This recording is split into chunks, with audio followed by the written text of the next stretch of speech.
에녹은 65세에 무두셀라를 낳았고 무두셀라를 낳은 후 300년을 하나님과 동행하며 자녀들을 낳았으며 그는 365세를 살았더라. 에녹이 하나님과 동행하더니 하나님이 그를 데려가심으로 세상에 있지 아니하였더라. 아멘. 네, 에녹이 하나님과 동행하더니 하나님이 그를 데려가심으로 세상에 있지 아니하였더라 라는 제목으로 오늘 말씀 나누도록 하겠습니다. 지난주에 우리는 가인의 자손들에 대한 말씀을 나누었습니다. 가인의 아들 에녹과 그의 자손들, 특별히 라멕에까지 우리가 살펴보면서 가인의 후예들이 하나님에 대하여 전혀 문외한이 아니었다는 것을 우리가 알게 되었어요. 이름 속에 하나님을 의식했지만 그 하나님의 뜻대로 살지 못한 어떤 회한과 아쉬움, 인간적인 고뇌들을 우리가 느낄 수 있었죠. 하나님을 떠난 에덴 동쪽 놋 땅에 거주하는 시대가 우리가 지금 살아가는 시대입니다.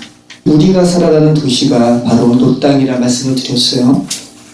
그리고 그 안에 아름다움만을 추구하는 나아만은 우리 시대의 여인상이죠. 우리가 다 그렇게 외적인 아름다움만 상품적으로 추구하는 시대를 우리가 살고 있지 않습니까? 또 하나님께서 치신 자 무두야엘과 하나님의 사람이기를 바랬지만 지옥의 사람으로 살아갔던 무두사엘, 라멕은 모두 우리와 하등 다를 바 없는 자라는 것을 우리가 살펴보았습니다. 사소한 상처로 사람을 죽이는 라멕은 이 시대를 살아가는 저와 여러분이라는 것을 우리는 부인할 수 없다는 말씀을 드렸죠. 저와 여러분은 아벨보다 가인을 닮은 존재예요. 여러분이 이것을 인정하셔야 돼요. 그래야지 여러분을 살리시는 주의 은혜에 여러분이 가깝게 됩니다. 우리는 아벨보다 가인을 지금 닮았습니다. 특별히 오늘날은 형식상의 기독교라는 테두리 안에 들어온 것이 하나님의 택함받은 백성이라는 인식을 심어주는 시대예요. 어찌 보면 더 위험하고 교묘한 시대에 우리는 살아가고 있어요. 그 마음 안에 어떠한 하나님을 향한 회심도 없고 하나님과의 온전한 연합함도 없는데 물리적인 교회의 테두리 안에 들어왔다고 당신은 구원받은 자라고 박수받는 시대가 바로 오늘날의 시대라는 말씀입니다. 그래서 싸구려 신자 혹은 가짜 그리스도인을 만드는 시대에 우리는 살아가고 있어요. 그래서 제가 이렇게 설교드리지만 저도 제가 참다운 그리스도인인가 계속 저는 되뇌어 봐야 되는 것이고요. 여러분도 지금 명목상의 그리스도인일 수 있고요. 네, 여전히 우리는 가인일 수 있습니다. 이것을 여러분 부인하시면 더 하나님께 나아가는 하나님의 초청의 말씀에 거리를 계속 유지할 수밖에 없는 거죠. 우리가 가인의 자손들의 기사를 살펴보면서 가져야 하는 인식은 나는 그들과 달라서 다행이라는 착각이 아니라 말씀드렸습니다. 라멕이 여러분이며 그대로 있으면 죄 가운데 멸망하는 것은 그 라멕과 여러분이 하던 다를 바 없다라는 처절한 인식이 우리에게 필요하다 말씀을 드렸습니다. 그리고 여호와를 떠남으로 말미암은 죄성에서의 회복이 우리 편에서는 불가능하다라는 것, 하나님 편에서만 가능하다라는 것을 우리는 살펴보았습니다. 여러분, 성경은 그러한 가인들에게, 그러한 저와 여러분들에게 어떻게 우리를 살리시고 회복시키시는지 주의 은혜의 복음만을 선포하는 책이에요. 오늘 살펴볼 창세기 5장의 기사를 그러한 흐름의 기사로 보셔야지 여러분이 하나님을 믿으니까 여러분이 지금 셋 계열이라는 아벨 계열이라는 그런 단순한 논리로 성경을 보시면 안 된다라는 말씀입니다. 1절 이것은 아담의 계보를 적은 책이니라. 하나님이 사람을 창조하실 때에 하나님의 모양대로 지으시되 남자와 여자를 창조하셨고 그들이 창조되던 날에 하나님이 그들에게 복을 주시고 그들의 이름을 사람이라 일컬으셨다가 창세기 4장 말미에 하나님께서 아벨을 대신해서 셋을 주셨죠. 하나님께서 셋을 주신 기록을 언급한 후에 창세기 기자는 본격적인 셋의 계보를 알려주기에 앞서서 아담의 계보를 적은 책이라고 서두에 말하고 있어요. 그리고는 창세기 1장 26절 이하에 사람의 창조에 관한 말씀을 다시 한번 언급하고 있습니다. 아담이 하나님의 모양으로 지음받은 존재라는 건 뭐죠? 아담이 누구를 닮았다라는 거예요? 하나님을 닮은 존재라는 거죠. 저와 여러분이 티끌이고 아담이죠. 아담은 붉은 진흙을 의미해요. 북다라는 에드몬이 에서, 에돔, 아담 다 같은 말이라고 그랬죠. 여러분이 아담이에요. 저와 여러분이. 그런데 저와 여러분이 하나님의 형상으로 지음받았다는 겁니다. 그 말은 저와 여러분의 모습에서 하나님의 모습을 뭇 영혼들이 보실 수 있어야 된다는 거예요. 그러니까 여러분이 하나님을 닮았다는 거예요. 그런데 여러분 스스로 되물어 보십시오. 여러분 지금 하나님 닮으셨어요?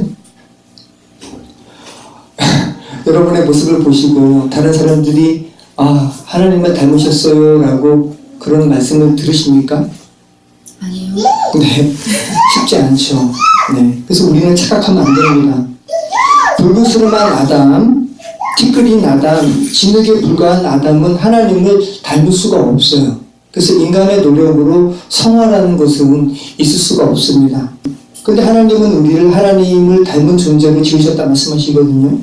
그래서 우리가 하나님을 닮으려면 단 한 가지 조건밖에 없는데 하나님의 형상을 가진 자가 진흙인 저와 여러분의 안에 들어오셔서 그분께서 거하실 때 우리는 비로소 하나님을 닮은 자가 돼요.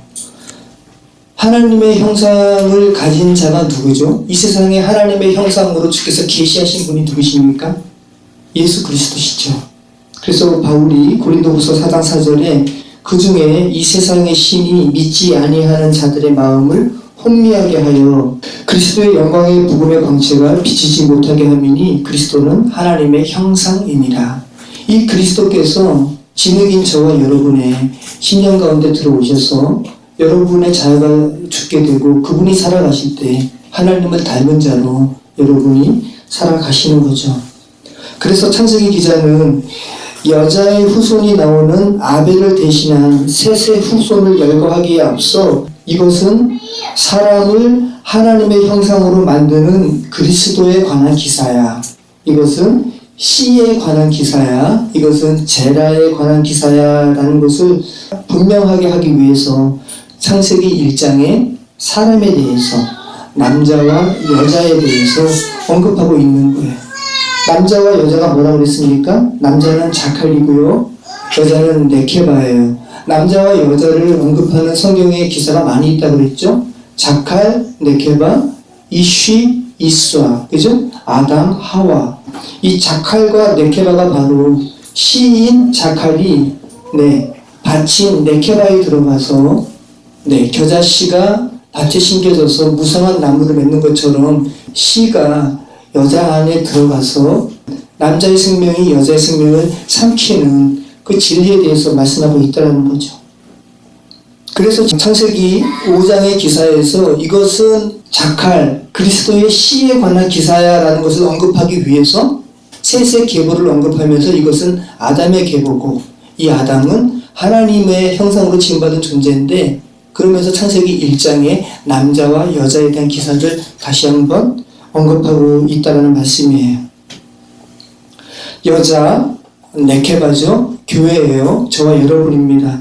여자, 네케바 교회는 남자, 자칼, 그리스도와의 연합을 이룰 때 비로소 살아나는 것이라는 복음의 메시지를 다시 한번 분명히 하고 있다는 말씀입니다. 여기서 이 계보라는 것이 톨레도시라는 말입니다. 자손이라는 의미, 또 출생이라는 의미, 계보라는 의미가 있어요. 구약 성서에 39번 정도밖에 사용되고 있지 않은 단어예요. 톨레도. 이것은 아담의 계보를 적은 책이니라. 아담의 계보, 이 톨레도시죠. 그런데 노아의 사적은 이러하니라. 노아의 사적으로 번역된 단어도 톨레도시고요. 셈의 후예는 이러하니라. 이거 톨레도시입니다. 그리고 아브라함의 아버지 데라의 후예는 이러하니라. 톨레도시예요. 아브라함의 아들 이삭의 후예는 이러하니라. 톨레도시입니다. 야곱의 약전이 이러하니라. 톨레도시고요. 베레스의 세계는 이러하니라 라고 룻기서 4장 18절에 이 베레스의 세계는 이러하니라 할 때도 톨레도시 사용되고 있어요. 그래서 이 톨레도시라는 단어가 구약 성경에서 나타나고 있을 때는 모두 궁극적으로 여자의 후손 그리스도를 가리키는 구절에 이 톨레도시 사용되고 있어요. 두 가지 예외가 있는데 이스마엘의 후예는 이러하니라 할 때도 톨레도시 사용되고 있고요. 또 에서의 후손을 언급할 때도 톨레도시 사용되고 있는데 가만히 보면 이스마엘, 에서를 가리킬 때 이스마엘이 아닌 이삭 그리고 에서가 아닌 야곱을 강조하기 위해서 두 예외가 있어요. 그래서 구약 성경에서 톨레도스는 그리스도, 시, 제라를 가리킬 때 이 톨레도시 사용되고 있다는 것 여러분 기억하시기 바랍니다. 우리가 이와 같은 계보를 논할 때 제가 계속 여러분에게 높아심에 말씀드리는 것이었죠. 분명히 해야 할 것이 있어요. 지난번에 제가 여러분께 여러분이 하나님을 믿기 때문에 여러분이 아벨 계열, 믿지 아니하는 자들을 가인 계열이라고 단순한 이분법적으로 나누지 말라라는 말씀과 같은 맥락인데 우리는 흔히 창세기 5장의 기록을 보면서 그래 믿는 이들도 창세기 5장에 언급되는 셋, 에녹, 노아와 같은 계열이지라고 단순하게 생각하기를 원하고 또 이렇게 생각하는 경우가 있어요. 그런데 성경은 그렇게 믿는 자들을 한꺼번에 셋의 계열로 이렇게 묶지 않으시고요. 오늘 우리가 읽은 이 창세기 5장은 단순하게 한 자손을 얘기해요. 예수 그리스도를 이야기하고 있습니다. 그러니까 여러 명이 아니라 하나라는 거예요. 그래서 바울도 갈라디아서 3장 16절에 지난번에도 언급해 드렸는데 이 약속들은 아브라함과 그 자손에게 말씀하신 것인데 여럿을 가리켜 그 자손들이라 하지 아니하시고 오직 한 사람을 가리켜 내 자손이라 하였으니 곧 그리스도라. 네. 그래서 창세기 5장의 본문을 보면서 우리가 가져야 할 바른 태도는 우리는 모두 창세기 5장이 아닌 창세기 4장의 인물에 더 가깝다라는 거예요. 우리는 셋이 아니고요. 우리는 현재 아벨이 아니고 우리는 에녹이 아니에요. 우리는 가인과 라멕에 더 닮은 존재란 말씀입니다. 그런데 그런 글을 창세기 이 5장에서 누차 계시된 제라, 시, 그리스도, 이 그리스도께서 그런 라멕과 그런 가인과 같은 존재들 안에 침투에 들어오셔서 예수의 생명이 여러분의 생명을 삼킬 때 여러분이 살아나는 것을 성경이 말씀하고 있다는 말씀입니다. 창세기 5장을 비롯해서 구약성서에 누차 계시된 그리스도께서 침투에 오셔서 생명으로 모두 삼켜버린 자가 다른 말로 하면 가인, 라멕이라는 옛사람이 죽은 자, 그죠? 죽었기 때문에 이제 구원받은 자이며 비로소 굳이 표현한다면 하나님의 아들들이 비로소 되는 것이죠. 3절 말씀부터 제가 읽겠습니다. 아담은 130세에 자기의 모양 곧 자기의 형상과 같은 아들을 낳아 이름을 셋이라 하였고 아담은 셋을 낳은 후 800년을 지내며 자녀들을 낳았으며 그는 930세를 살고 죽었더라. 셋은 105세에 에노스를 낳았고 에노스를 낳은 후 807년을 지내며 자녀들을 낳았으며 그는 912세를 살고 죽었더라. 에노스는 90세에 게난을 낳았고 게난을 낳은 후 815년을 지내며 자녀들을 낳았으며 그는 905세를 살고 죽었더라. 게난은 70세에 마할랄레를 낳았고 마할랄레를 낳은 후 840년을 지내며 자녀들을 낳았으며 그는 910세를 살고 죽었더라. 마할랄레는 65세에 야렛을 낳았고 야렛을 낳은 후 830년을 지내며 자녀를 낳았으며 그는 895세를 살고 죽었더라. 야렛은 162세에 에녹을 낳았고 에녹을 낳은 후 800년을 지내며 자녀들을 낳았으며 그는 962세를 살고 죽었더라. 여러분 지금 제가 창세기 5장의 셋의 자손의 기록을 읽어드렸는데 지난주 살펴본 창세기 4장의 가인의 자손과의 기록에 차이가 있죠. 어떤 차이가 있을까요? 가인의 자손의 기록에는 톨레도시 나오지 않아요. 당연한 거겠죠? 하나님을 떠나 인간의 의지로 성취하려는 역사에 그리스도의 시를 가리키는 이 톨레도시 나오지 않는 것은 너무나 당연한 거죠. 또 가인의 자손의 기록에는 몇 년을 살고 몇 세에 죽었다라는 이 죽음의 기록이 나오지 않아요. 그죠? 그렇다고 해서 가인의 자손들이 안 죽은 건 아니잖아요. 간혹 우리가 역사상의 인물을 볼 때, 백과사전을 볼 때 어느 인물의 탄생이나 죽음의 시기를 몰라서 생롤, 연대, 불상이라는 기록을 볼 때가 있죠. 여러분 그런 기록을 볼 때 어떤 마음이 드세요? 예를 들어서 근시대인데 우리와 함께 살았던 현대시대인데 이 박정희 시대의 중앙정보부장이었던 김형욱 씨, 이분은 태어난 연도와 일은 기록되어 있지만 죽은 해는 기록되어 있지 않거든요. 암살되었다라고만 우리 지금 그렇게 추측하고 있잖아요. 그러니까 죽음의 연대가 기록되지 않았다는 것을 우리가 볼 때 안타까운 마음이 들어요. 죽은 연대를 또 태어난 연대도 알지 못하는 그런 기록을 볼 때 우리는 그 가련하고 안타까운 마음이 든다는 겁니다. 죽은 날이 왜 없었겠어요? 가인의 후예가 죽은 날이 왜 없었겠습니까? 하지만 성경 기자가 가인의 자손들의 죽음을 기록하지 않았다는 것은 그들의 생애가 여호와 앞에 의미 있게 기억되지 않았다는 것을 우리는 추측할 수 있죠. 또 가인의 후대의 생애에 기록으로 남긴 것은 우리가 지난주에 살펴봤죠. 생명과는 하등 상관없는 인간의 여러 문명의 선구자라는 거, 그리고 나만은 예뻤다라는 이런 정도의 기사라는 말씀이에요. 그리고 람에게 저주 어린 외침이었다는 것을 우리는 기억하실 필요가 있죠. 이것은 표면적인 이 가인의 자손의 이 죽음의 연대를 기록하지 않은 표면적인 이유고, 창세기 기자가 가인 자손의 죽음을 기록하지 않은 더 중요한 의미를 우리가 찾는다면 무엇이 있을까요? 여러분께서 하나님의 사람으로 회복됨에 있어서 또 그리스도의 생명으로 삼킴바 됨에 있어서 반드시 수반되어야 하는 것은 뭐죠? 옛사람의 죽음이잖아요. 옛사람, 여러분의 옛자아가 분명히 죽어야 그리스도의 생명으로 다시 살아나는 건데 가인의 후예들에게 죽음의 기록이 기록되어 있지 않다는 것은 표면적인 이유는 제가 먼저 말씀드린 이유고, 더 영적이고 더 본질적인 이유는 그들의 옛자아가 죽음을 경험하지 않았다는 것을 성경이 분명하게 고발하고 있다는 것을 우리는 알 수 있는 겁니다. 그런데 오늘 셋의 자손들의 기록에는 단순하게, 굉장히 단순하죠. 그들의 죽음을 반복해서 기록하고 있어요. 그리고 그들이 몇 년 살았는지도 기록되어 있거든요. 정확히 그들의 생애의 수가 기록되어 있다는 것은 어떤 의미가 있을까요? 우선적으로 그들의 생애가 철저하게 하나님의 마음에 기억하신 바 되었다라는 것을 우리는 알 수 있고요. 또 가인의 경우처럼 본질적인 의미로 본다면 하나님의 사람으로 태어나는 데 있어서 반드시 거쳐야 하는 옛사람의 죽음이 아담의 후에, 셋의 후에에게 있었다라는 것을 우리는 알 수 있는 거죠. 하나님의 사람으로 태어나는 데 있어서 반드시 거쳐야 하는 옛사람의 죽음의 과정을 셋의 자손들은 거쳤다라는 것을 보여주고 있다는 말씀이에요. 그리고 성경 기자는 이들의 삶에 대해서 별다른 기록을 하지 않아요. 가인의 후예들은 기계 문명의 선구자, 그죠? 여러 가지 문명의 선구자라는 인간적인 마음으로 볼 때는 아주 매력 있는 것들을 제시하는데 기록하고 있는데, 이 셋의 후예들에게는 별다른 기록하지 않습니다.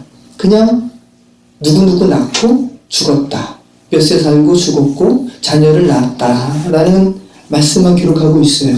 가인의 자손에 비해 초라해 보일 정도입니다. 생명을 낳고 죽고 또 생명을 낳고 죽는다는 이 패턴만 반복되고 있어요. 마치 마태복음의 기록처럼 그리스도의 계보는 생명을 낳는 계보임을 말씀하고 있는 거예요.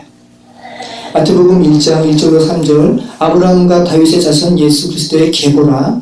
아브라함이 이삭을 낳고 이삭은 야곱을 낳고 야곱은 유다와 그의 형제들을 낳고 유다는 다말에게서 베레스와 세레를 낳고 베레스는 헤스론을 낳고 헤스론은 남을 낳고. 예수 그리스도의 계보, 이 셋의 계보는 생명의 계보예요. 낳는 것은 생명을 낳는 거잖아요. 자, 그리고 우리가 이 셋의 자손의 생애를 나열한 이 계보를 보면서 여러 인물들의 이 수명에 대해서 기록하고 있잖아요. 굉장히 오래 살았습니다. 셋의 기록에 나오는 여러 인물들의 장수에 대해서 우리는 어떻게 이해해야 할까요? 홍수 이전의 사람들의 수명이 긴 것에 대해서 여러 가지 의견들이 있죠. 우선적으로 노아의 홍수 이전이었기 때문에 하늘에 궁창이 있어서, 물층이 있어서 우주로부터 오는 여러 가지 유해 광선들을 차단했기 때문에 그들이 오래 살았다라는 그런 의견도 있고요. 추측이죠. 또 혹자는 당시의 달력의 주기가 오늘날처럼 365일이 아닌 더 짧았기 때문에 실질적으로는 우리의 현대 태양력으로 봤을 때 이렇게 긴 거지 실질적으로 이렇게 길지 않았다라는 의견을 제시하는 사람도 있어요. 근데 말 그대로 추측입니다. 당시의 1년의 주기가 오늘날의 주기보다 빨랐다는 증거가 없어요. 네, 그리고 당시 고대인이라고 해서 태양을 지구가 1년에 365일 도는 거 요거 계산하지 못했다라고 추측하는 것은 굉장히 큰 오산입니다. 얼마나 오래 살았는지, 얼마나 장수한 수명에 관심을 갖는 것은 성경이 우리에게 너 여기에 좀 관심을 가져라고 우리에게 제시하는 그 본질을 벗어난 관심이에요. 하나님은 현재의 하나님이십니다. 내가 지금 그 하나님과 어떠한 관계에 놓였는가가 중요한 것이지 육신적으로 500년을 살고 1000년을 사는 것은 아무 의미가 없어요. 그리고 오늘 본문을 보면 1000년을 산 사람도 없어요. 근데 성경은 주께는 하루가 1000년 같고 1000년이 하루 같다고 그러시잖아요. 주님은 모든 날이 현재거든요. 인간이 보기에 물리적인 의미의 1000년, 50년, 500년은 아무 의미가 없다는 말씀입니다. 몇 년을 살았는가, 그 하나님과 접촉한 시간이 있었는가, 그리고 그 하나님과 동행한 시간이 있었는가가 더 중요하다라는 말씀입니다. 창세기 기자가 셋의 자손이 장수하기는 하지만 물리적인 의미에서 이 영혼을 의미하는 1000년까지 산 사람은 없다는 것을 기록하고 있다는 거 우리가 좀 생각해 볼 필요가 있죠. 오늘 본문은 인간의 수명이 아니라 성경이 구태여 기록한 수의 숫자에 관심을 갖도록 이끌고 있습니다. 성경 기자가 각 사람의 수에 어떤 의미를 부여하고 있다는 말씀이에요. 근데 우리가 자칫 이러한 수의 어떤 수의 의미에 우리가 매이게 되면 그 알레고리적인 너무 상징적인 해석에 우리가 매일 수가 있는데 그 위험해요. 하지만 또 완전히 무시해서도 안 돼요. 왜냐하면 우선 오늘 본문을 보면 가인들의 자손들에게는 전혀 기록되어 있지 않은 수가 기록되어 있잖아요. 셋의 자손들에게는 노골적으로 수가 기록되고 있다는 말씀이에요. 그러니까 의미가 없다고 무시할 성질은 아니라는 말씀입니다. 창세기를 계속 살펴보아서 우리는 자연스럽게 알게 되었지만 성경은 기본적으로 수에 의미를 부여해요. 하나는 뭡니까? 시작을 의미하고요. 유일하신 하나님을 의미해요. 두는 반복을 의미합니다. 셋은 뭡니까? 거룩한 완전수를 의미합니다. 사는 어떤 의미가 있죠? 동서남북, 땅의 수를 의미해요. 오는 하나님의 은혜의 수죠. 그래서 희년이 몇 년이죠? 50년이죠. 6은 어떤 수입니까? 인간의 수. 7은 완전수, 신적 충만의 완전수. 그래서 가나안 땅에 있던 70명의 일가였죠. 그 일가가 온 세상의 구원자 요셉, 사브나 바네아의 초청으로 고센 땅에 거하게 되는 거죠. 그리고 또 야곱이 그 자기의 장자권을 빼앗아서 야곱을 죽이려고 하는 에서를 만나고 몇 번 절합니까? 7번 절하잖아요. 그리고 에서의 마음이 바뀌는 거잖아요. 그리고 12는 뭡니까? 12지파, 12사도. 교회를 의미하는 수죠. 그래서 히브리어에 담긴 이 수에 대한 의미를 우리는 무시할 수가 없습니다. 무시해서도 안 되고요. 그 수 자체로 강한 의미를 우리에게 말씀하고 있기 때문이에요. 그러니까 의미가 있다는 것만 우리는 생각하시면 될 것 같고, 저는 우선적으로 셋의 자손들이 이렇게 오래 살았다는 것을 기록하고 있다는 것에 대해서 하나님의 오래 참으심을 저는 좀 생각하게 됐습니다. 셋의 자손의 동시대에 가인의 자손들도 살고 있었거든요. 그러니까 가인의 자손은 악했잖아요. 그 동일한 시대에 셋의 자손들도 살고 있었다는 말씀입니다. 그러한 동시대를 살아가는데 하나님께 그 생애의 수가 기억되는 사람이 있는가 반면 가인의 자손들처럼 전혀 그 수가 의미 없이 기억되지 않는 사람들이 같은 시대에 살고 있다는 말씀이에요. 특별히 베드로 전서와 후서는 노아 시대를 언급하면서 이 노아의 시대가 오늘 우리가 읽은 이 셋의 자손 또 가인의 자손의 시대죠. 베드로 전후서는 노아 시대를 언급하면서 하나님의 오래 참으심에 대해서 언급하고 있어요. 베드로전서 3장 20절 그들은 전에 노아의 날 방주를 준비할 동안 하나님이 오래 참고 기다리신 때에 복종하지 아니하던 자들이라. 방주에서 물로 말미암아 구원을 얻은 자가 겨우 몇 명뿐이니 겨우 8명이라. 베드로후서 3장 9절 주의 약속은 어떤 이들이 더디다고 생각하는 것 같이 더딘 것이 아니라 오직 주께서는 너희를 대하여 오래 참으사 또 오래 참으사가 나와요. 아무도 멸망하지 아니하고 다 회개하기에 이르기를 원하시느니라.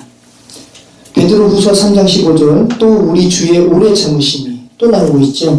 오래 참으심이 구원이 될 줄로 여기라. 우리가 사랑하는 형제 바울도 그 받은 지혜대로 너희에게 이같이 썼고, 베드로가 자기뿐만 아니라 바울도 하나님의 오래 참으심에 대해서 너희에게 기록했어 라고 말하고 있죠.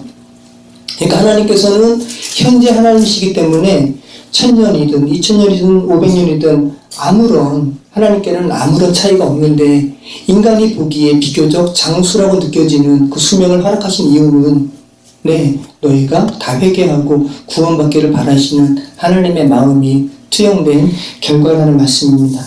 성경이 신구약을 통해서 우리에게 전하는 메시지는 하나예요. 창세기의 노아의 때나 또 베드로 전후서가 지금 기록하는 초대교회의 때나 또 지금 현재의 때나 차이가 없다라는 말씀이에요. 노아의 때나 베드로가 경고하던 때나 지금의 때나 하나님의 오래 참으심의 은혜가 필요한 시기라는 말씀입니다. 죄가 파생된 이 세상에 태어난 이들은 모두 저마다의 말세를 살아간다 말씀드렸어요. 여러분이 살아가는 여러분의 생애가 말세예요. 여러분께서 여러분이 살아가는 생애 가운데 예수 그리스도로 인한 그 구원하심을 알게 되지 못하면 여러분은 어떻게 되는 겁니까? 멸망이잖아요. 그러니까 실질적인 예수님의 재림의 시대만 말세라고 국한하지 마시고요. 하나님께서 생명을 주시면 한 생명의 그 인생이 말세라고요. 그러니까 그 말세는 다른 말로 하면 뭡니까? 기회죠. 다시 살아날 수 있는 기회죠. 그 기간 가운데 예수님 만나서 예수님의 생명이 그 죄된 육신의 자아를 삼킨 바 돼야 되는 그 기회의 시기가 바로 뭇 인생의 개개인의 인생이란 말씀입니다. 왜 베드로는 죄로 인해 멸망받을 인생들에게 하나님의 오래 참으심에 대해서 전하면서 창세기의 노아의 날에 대하여 기록하고 있을까요? 그죠? 지금 베드로가 계속 베드로 전후서가 노아의 날에 대해서 언급하고 있거든요. 심판의 날이 모두에게 향하고 있음을 인지시키기 위해서예요. 노아의 날이 바로 심판의 날이잖아요. 노아의 시대의 인생들은 자신들의 마지막 날에 대하여 그 어떤 경각심도 갖지 못했어요. 그저 그렇게 그냥 오늘날처럼 똑같이 살아가다가 멸망당했거든요. 예수님께서 말씀하시잖아요. 노아의 시대 사람들에 대해서 마태복음 24장 34절로 44절 내가 진실로 너희에게 말하노니 이 세대가 지나가기 전에 이 일이 다 일어나리라. 천지는 없어질지언정 내 말은 없어지지 아니하리라. 그러나 그날과 그때는 아무도 모르나니 하늘의 천사들도 아들도 모르고 오직 아버지만 아시느니라. 노아의 때와 같이 인자의 임함도 그러하리라. 예수님께서 노아의 때에 대해서 언급하고 있죠. 홍수 전에 노아가 방주에 들어가던 날까지 사람들이 먹고 마시고 장가들고 시집가고 있으면서 홍수가 나서 그들을 다 멸하기까지 깨닫지 못하였으니 인자의 임함도 이와 같으리라. 그때 두 사람이 밭에 있음에 한 사람은 데려가고 한 사람은 버려둠을 당할 것이요. 똑같이 밭에서 일하다가 참 상징적인 말씀이죠. 두 여자가 맷돌질을 하고 있음에 한 사람은 데려가고 한 사람은 버려둠을 당할 것이니라. 그러므로 깨어있으라. 어느 날에 너희 주가 임할는지 너희가 알지 못함이니라. 너희도 아는 바니 만일 집주인이 도둑이 어느 시각에 올 줄을 알았더라면 깨어있어 그 집을 뚫지 못하게 하였으리라. 이러므로 너희도 준비하고 있으라. 생각하지 않은 때에 인자가 오리라. 너희가 지혜가 있다면 너희 집에 도둑이 몇 시에 올 줄 알면 너희가 깨어서 지키지 않겠니? 저희 집은 별로 없지만 그래도 도둑이 몇 시에 온다면 제가 지키지 않겠습니까? 지혜 있다면 그건 인식해야 된다는 거죠. 그런데 노아의 시대나 또 예수님의 시대나 지금 이 시대의 사람들이 거기에 대해서 무지하다라는 거예요. 그냥 시집가고 장가가고 영원히 멸망이 없을 것 같은, 자기의 인생이 영원히 지속될 것 같은 그런 헛된 기대감에 살아간다는 말씀입니다. 예수님께서 사람들이 얼마나 구원에 대하여 무지한지, 자기의 마지막 날에 대하여 얼마나 관심 없는 어리석은 존재인지 노아의 날을 통해서 말씀하고 계시다라는 거예요. 노아의 날에 홍수가 나서 멸망할 때까지 그들은 시집가고 장가갔다라는 거예요. 그럼 하나님께서 그들에게 홍수로 인한 멸망을 경고하지 아니하셨는가? 아니죠. 하나님께서 경고하셨어요. 노아를 통해서. 무려 얼마 동안? 120년 동안. 산 위에서 배를 짓는 아주 어리석은 모습을 통해서 경고하셨단 말씀이죠. 노아가 계속 이야기했단 말이죠. 그런데 그들은 무시해요. 그리고 시집가고 장가가고 그리고 망하는 거예요. 오늘날도 마찬가지죠. 예수님의 말씀처럼 오늘날의 사람들도 시집가고 장가가는 자신만의 삶에 도취하다가 멸망하게 되는 겁니다. 그대로 있으면 멸망당하는 거예요. 자, 지금 6장부터 나오는 노아의 홍수에 대해서 왜 제가 지금 언급하고 있을까요? 예수님도 말씀하고 계시고 지금 창세기 5장의 마지막에 누구에 대해서 기록하고 마치고 있습니까? 노아에 대해서 기록하고 있잖아요. 그러니까 같은 맥락으로 읽으셔야 된다는 거죠. 에녹은 65세에 무두셀라를 낳았고 무두셀라를 낳은 후 300년을 하나님과 동행하며 자녀들을 낳았으며 그는 365세를 살았더라. 에녹이 하나님과 동행하더니 하나님이 그를 데려가심으로 세상에 있지 아니하였더라. 무두셀라는 187세에 라멕을 낳았고 라멕을 낳은 후 782년을 지내며 자녀를 낳았으며 그는 969세를 살고 죽었더라. 라멕은 182세에 아들을 낳고 이름을 노아라 하여 이르되 여호와께서 땅을 저주하심으로 수고롭게 일하는 우리를 이 아들이 안위하리라 하였더라. 라멕은 노아를 낳은 후 595년을 지내며 자녀들을 낳았으며 그는 777세를 살고 죽었더라. 노아는 500세 된 후에 셈과 함과 야벳을 낳았더라. 창세기 4장에서 가인의 자손 중 라멕을 주목하고 있었죠. 그래서 라멕을 주목하면서 라멕의 이 저주 어린 외침까지도 이야기하고 라멕의 아내들에 대해서 언급한 것처럼 창세기 5장도 다 몇 년을 살고 자녀를 낳고 죽었더라. 이 반복된 패턴을 하면서 이 에녹에게만큼은 특별한 기사를 기록하고 있죠.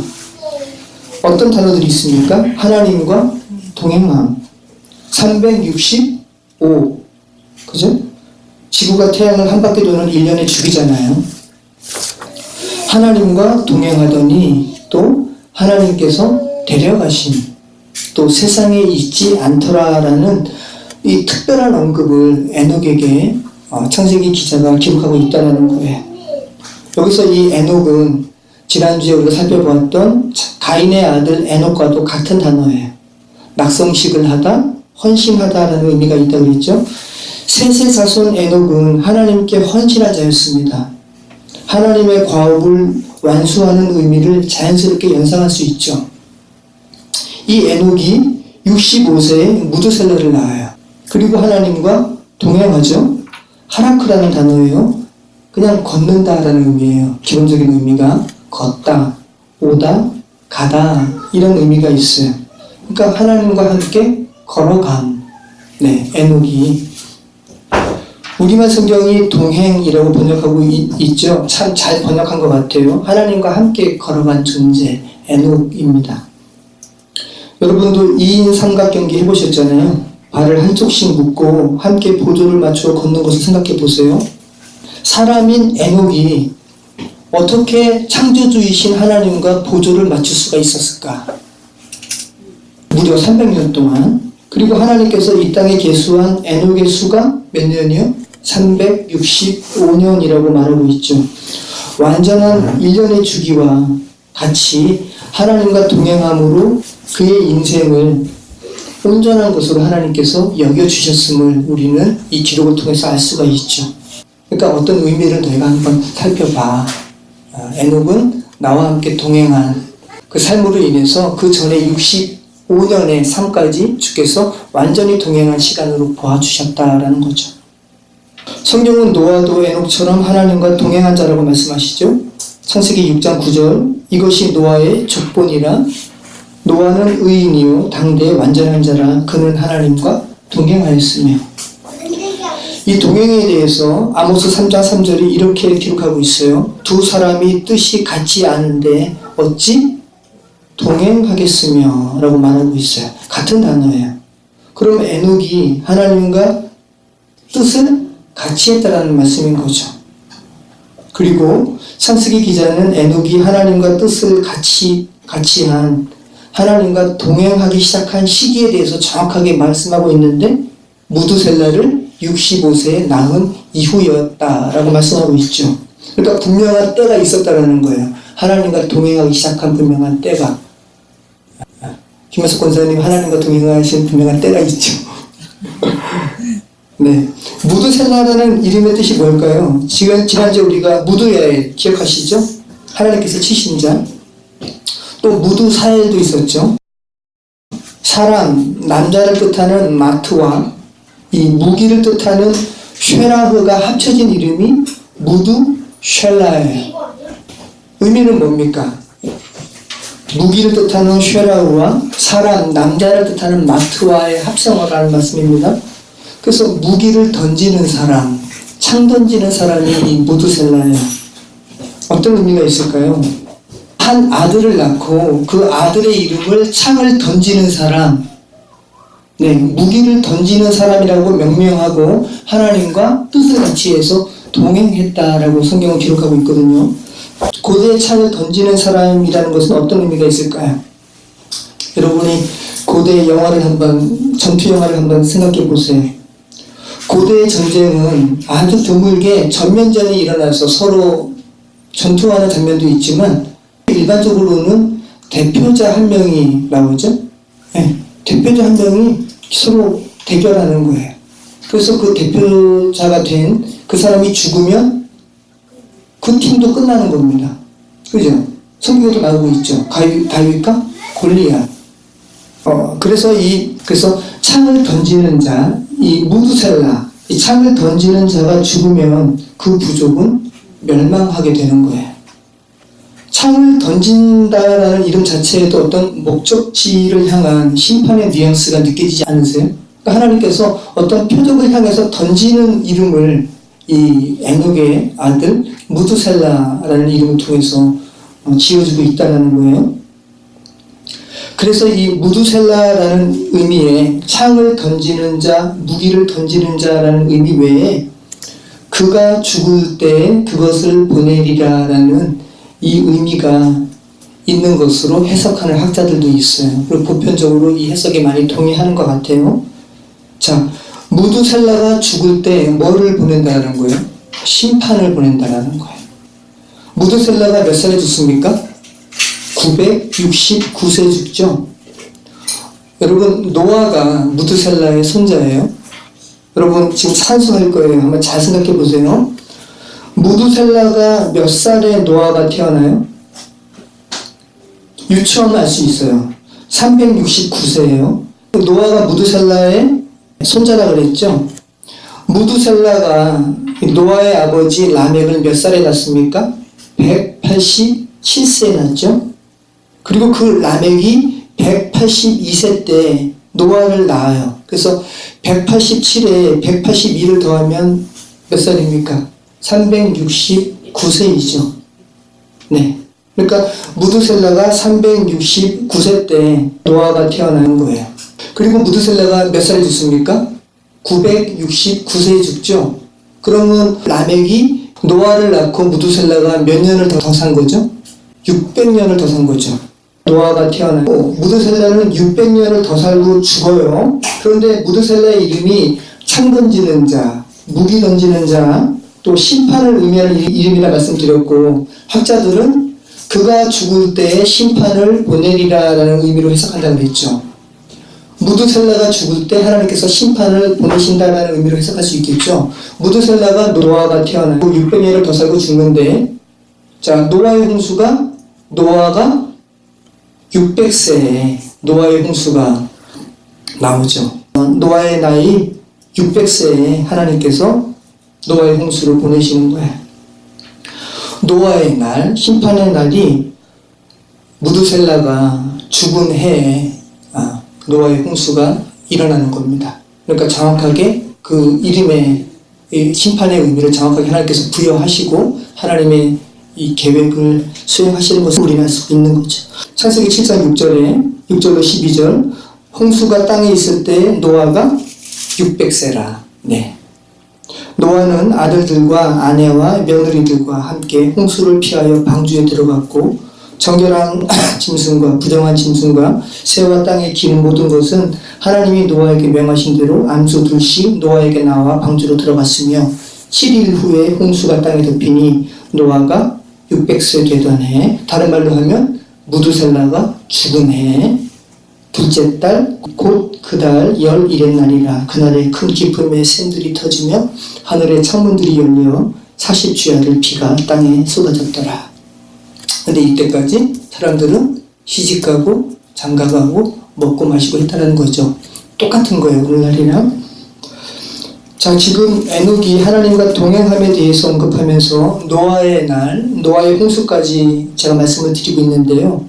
그렇다면 에녹이 무드셀라를 낳고 하나님과 동행하기 시작한 때라는 것으로 생각을 한다면 이 에녹이 무드셀라를 낳았을 때 하나님께 뭐를 들었다는 거죠?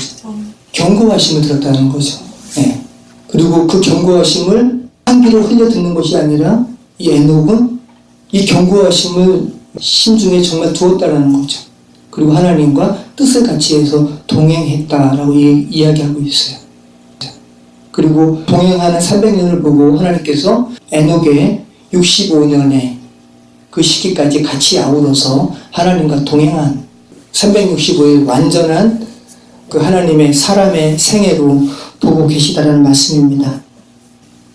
저와 여러분은 하나님의 경고하심을 들은 분이시죠. 들은 분이시잖아요. 그렇죠? 지금도 듣고 계셨고. 그럼 여러분이 지금 하나님과 동행하고 계시는 분이신가요? 참 이런 부분에서 우리가 하나님의 경고하심을 어떻게 듣고 또 그 경고하심이 우리의 삶에 어떻게 실질적으로 역사하는지 다시 한번 우리 자신을 되돌아보게 되죠. 하나님의 경고하심을 들은 자가 에녹 한 사람뿐일까요? 아니죠. 네. 노아의 시대에 온 세상이 폐괴한 그 시대에 모든 사람이 하나님의 경고하심을 들었어요. 그리고 그 경고하심이 정말 그 심령에 들려진 자가, 그래서 하나님과 뜻을 같이 하고 동행하는 자가 구원하심을 받아요. 물리적인 교회에 출석하는 것이 그들의 그리스도인됨과 구원을 보증하는 것이 정말 아니에요. 말씀을 보면 이런 부분 때문에 더 놀랍고 더 무서운 거죠. 예수님께서 누가복음 18장 8절에서 이런 말씀을 하시거든요. 인자가 올 때 세상에서 믿음을 보겠느냐라는 말씀을 하세요. 여러분, 인자가 올 때 세상에서 믿음을 보겠느냐라는 말씀이 어떤 말씀인 것 같아요? 인자가 올 때 세상에 구원을 받을 만한 믿음을 가진 자가 너무 없다는 말씀이에요. 네, 거의 없다는 말씀이에요. 굉장히 드물다, 희귀하다라는 말씀이에요. 구원을 받을 만한 믿음을 가진 자 거의 없다라는 말씀이에요. 노아의 시대에 몇 명만 구원받았다고요? 8명만 구원받았다고요. 노아의 가족이기 때문에 구원받은 것이 아니라 노아가 정확하게 이 진리에 대해서 노아의 가족들에게도 전하고, 그죠? 배를 만들면서 세상 사람들에게 다 전했는데 이 진리에 대해서 그들의 마음에 수용하고 뜻을 같이 한 자가 노아의 가족이었다라는 거예요. 예전에 신학을 공부할 때 하나님의 사랑에 대해서 나누면서 생각보다 많은 사람들이 구원받을 거야 라는 인식을 갖고 또 사람들과 이렇게 대화했던 기억이 나는데, 근데 성경을 보면서 그렇게 말씀하고 있지 않다라는 것을 알게 되었어요. 하나님은 많은 사람들 구원하기를 원하세요. 그런데 그 믿음을 갖는 사람들은 정말 거의 없다고 성경은 말씀하고 있어요. 모두 우리가 성경을 해석하고 성경의 메시지를 받아들이는 데 있어서 시집가고 장가가는 것처럼 자기 생각대로 성경을 받아들이려고 하고 있어요. 그런데 성경이 누누이 말씀하고 계시고 예수님께서도 말씀하시는 바는 겨우 몇 명만 구원받게 될 것이라고 말씀하고 있습니다. 그러니까 구원이 녹록치 않다라는 거죠. 그렇게 쉬운 게 아니에요. 그냥 교회 다닌다고 다 구원받는 거 아닙니다. 구원은, 천국은 여러분 죽은 다음에 전혀 새로운 시간 가운데 들어가는 것이 아니에요.